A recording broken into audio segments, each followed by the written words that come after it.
নমস্কার, আমি Rayesh Chatterjee, KP Vedic astrologer and reiki master teacher. আজকে যে টেকনিকটা আপনাদের সাথে শেয়ার করব সেটা হচ্ছে যে একটা ব্ল্যাক টার্মালিন আমাদের জীবনে ম্যানিফেস্টেশনে কি কি হেল্প করতে পারে। ম্যানিফেস্টেশনে যদি আমরা স্টোন বলি তাহলে এখানে হয়ে থাকে আপনার যে স্টোনটা অ্যাকচুয়ালি ইউজ করা হয়ে থাকে সেটা হচ্ছে কিন্তু চিন্তামণি। চিন্তামণি স্টোনটা আমরা ইউজ করব। চিন্তামণি স্টোন অ্যাকচুয়ালি কি হচ্ছে, যারা বেসিক্যালি ধরুন ল অফ অ্যাট্রাকশন বা ল অফ অ্যাজাম্পশনের বেশি প্র্যাকটিশনার, তারা কিন্তু চিন্তামণি স্টোনটা ইউজ করে থাকেন। চিন্তামণি স্টোনটা একটা পেন্ডেন্ট ফর্মে হয়, ওইটা আপনার গলায় পরে বা ধারণ করে রাখতে পারি। ওটা হয় কি, আমার যে উইশগুলো থাকে এটা ইউনিভার্সের সঙ্গে কানেকশন করে ওটা ম্যানিফেস্ট করতে আমার হেল্প করে। কিন্তু আজকের ভিডিওটা হচ্ছে ধরুন ব্ল্যাক টার্মালিন নিয়ে, এরকম ছোট সাইজের একটা ব্ল্যাক টার্মালিন। এটা র ফর্ম আছে। র ফর্মের ইউজ করা হয় এই জন্য কারণ র ফর্মের ব্ল্যাক টার্মালিনের মধ্যে কিন্তু যেটা পলিশড হয় তার থেকে মানে যে কোনো জিনিসের ধরুন নেগেটিভ এনার্জিটা টেনে নেওয়া বা ওটাকে পজিটিভিটিতে রূপান্তরিত করার ক্ষমতাটা বেশি থাকে। ওই জন্য পলিশড ফর্মের টার্মালিন আমরা কম ইউজ করব ম্যানিফেস্টেশনের টেকনিকের জন্য। এইখানে করতে হয় কি, পার্টিকুলার ধরুন উইশ, দেখুন আমরা মাল্টিপল লিখতে পারি, কিন্তু মাল্টিপল লিখলে ব্যাপারটা কি হয়ে যায় যে আমাদের ব্রেন অনেক সময় নেয় না। ওই জন্য 1টা থেকে 3টে পর্যন্ত উইশই কিন্তু লিখে আমরা ব্ল্যাক টার্মালিন এখানে ইউজ করব। এটা করার জন্য কি করা হয়ে থাকে, আপনার যে উইশটা আছে আপনি লেখার আগে নিজের নাম আর ডেট অফ বার্থ লিখুন। এবারে লিখুন যে আপনি কি চাইছেন, আপনি কি কি জিনিস চাইছেন। যে থ্যাংক ইউ ইউনিভার্স, এই জিনিসটা এত তারিখের পর্যন্ত হয়ে যাবার জন্য, এটা আপনি লিখলেন। এইটাকে লেখার পরে আপনাকে নীল ইঙ্কে লিখবেন বা গ্রিন ইঙ্ক আপনি ইউজ করতে পারেন, নীল অর গ্রিন।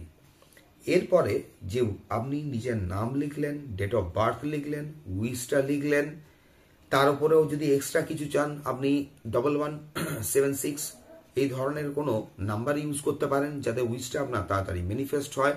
তারপরে এটাকে একটা এনার্জি সার্কেল দিয়ে, এনার্জি সার্কেল যখন আপনি দিচ্ছেন, এনার্জি সার্কেল দিয়ে ওই ছোট কাগজটা যার উপরে আপনি আপনার উইশটা লিখেছেন ওইটার উপরে ব্ল্যাক টার্মালিনটা পজিট করতে হয়। কিন্তু ওই যে কাগজটা আছে, কাগজটাকে সবসময় রাখতে হবে আপনার বাস্তু, মানে যেখানে আপনি বাস করছেন, যেখানে আপনি আছেন তার পশ্চিম দিকে।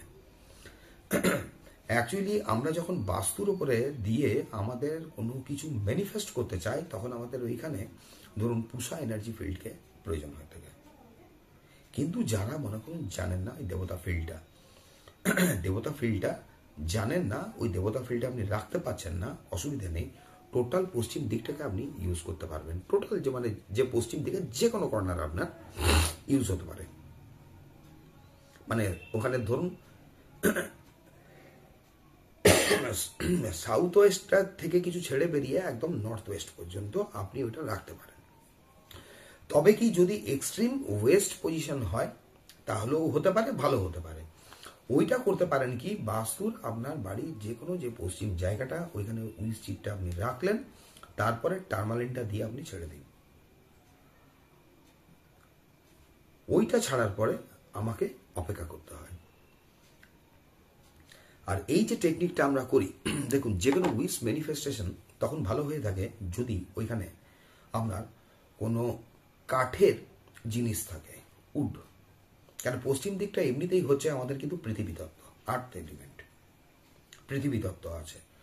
উড বলতে আপনি যে কোনো কাঠের ধরুন একটা ছোট পিস কাঠের টুকরো নিয়ে নিন বা প্লাই ওটা নিয়ে নিন, বা যদি কারো কাছে বক্স থাকে, এখন অনেক দেখবেন অনলাইনে আপনার রেকি বক্স পাওয়া যায়, কাঠের রেকি বক্স, এইগুলো যেগুলো পাওয়া যায় অলরেডি ওর মধ্যে সিম্বল টিম্বল ড্র করা থাকে। তখন তাহলে কি করতে পারেন, আপনার যে উইশটা আছে ওর ভেতরে আপনি ঢুকিয়ে দিন।